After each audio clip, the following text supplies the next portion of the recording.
now our next inductee, this one's a mouthful here. This is Lost Delta Found, Rediscovering the Fisk University, Library of Congress, Coahoma County Study, 1941 to 1942, compiled by John W. Work III, Lewis Wade Jones, and Samuel C. Adams, Jr. Please cast your eyes to the video.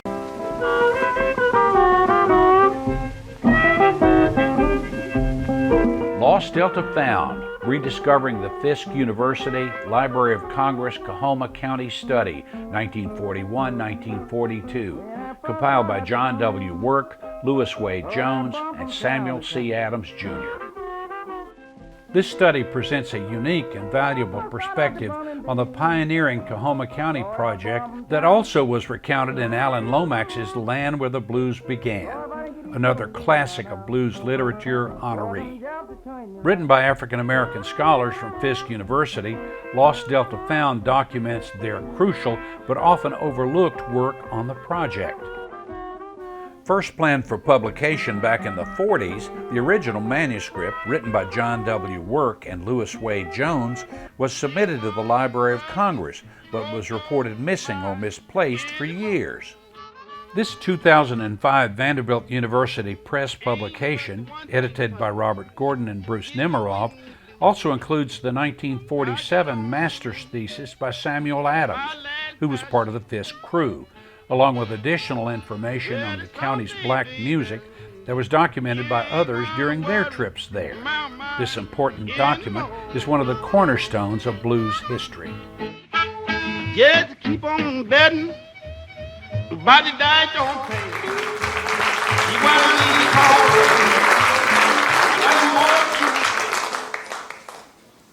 Now it's my great pleasure to introduce Robert Gordon, who discovered and compiled the writings for publication. Robert?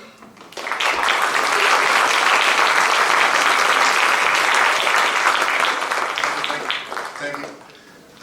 Lost Delta Found is the publication of research that waited 6 decades for release. It documents the recording trip that was formally named for the institutions behind it and the area they researched. The Fisk University, Library of Congress, Coahoma County Study, 1941 and 42. But we know it as the discovery of Muddy Waters and Son Sims, the rediscovery of Son House and David Honeyboy Edwards, and a portrait of Delta life in Clarksdale and its environs. In addition to the 3 manuscripts, Lost Delta Found includes correspondence that traces the project's beginnings. We're in this beautifully climate-controlled room celebrating work that was done in Clarksdale, Mississippi area in the roughest of circumstances. 2 graduate students who assisted scrounged for shelter and wound up renting bed space. After 3 weeks, one wrote that their host, quote, does not fully appreciate the arrangement. He has been nice, congenial, and cooperative, but he complains of not being able to sleep due to the fact that he has 2 other people bunking together in his bed with him, and the matter of the electric light burning late at night, because the work is never done. This project began as a field documentation idea that musicologist John Work proposed to Fisk. Through connections, the project found a willing partner with the Library of Congress and its archivist Alan Lomax. They all collaborated to great effect. Oh, to have been out front of Muddy's cabin with John Work and Alan Lomax, to see Muddy Waters listening to his own voice on the record he's just recorded. Muddy sounding like the records he played on the Stovall jukebox, to hear Muddy Waters utter the words that birthed his career, man, I can sing. That's some of what the Fisk and Library of Congress crew brought us.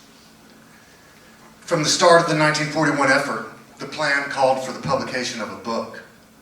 There was some disagreement about which institution would control the publication, but in 1943, Work and sociology professor Lewis Jones dutifully submitted their papers to the Library of Congress, and the manuscripts promptly went missing. Alan Lomax, meanwhile, was working on his own telling. When he published Land Where the Blues Began in 1993, it won the National Book Critics Circle Award. The work by the African-American collaborators was lost until I discovered the manuscripts in the course of researching my Muddy Waters biography, having been tipped off by Bruce Nemerov to keep an eye out for the missing John Work manuscript. Work and Jones were assisted by two Fisk graduate students, Samuel Adams in sociology and Ulysses Young in anthropology. They both lived parts of the semesters in Coahoma County. It's Adams's letter that I read earlier.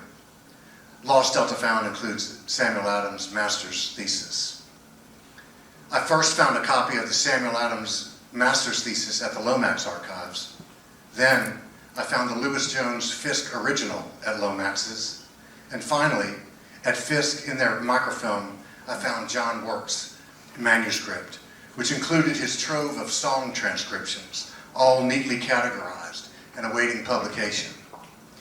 The real glory of Lost Delta Found receiving this award is the enshrining of those 196 song transcriptions that were done by John Work.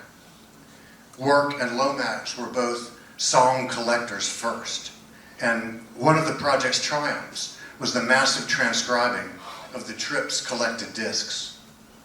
Work wrote, "I made an earnest effort to transcribe the songs just as they were sung, not as I thought they ought to be sung."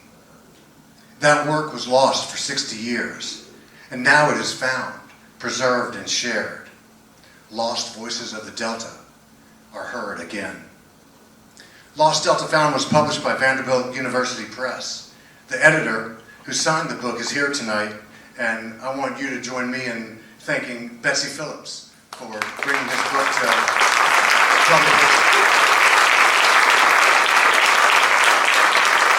And with a shout out to my co-editor, Bruce Nemerov, and to the Blues Foundation for this honor, join me in welcoming Lost Delta Found into the class of 2019 Blues Hall of Fame.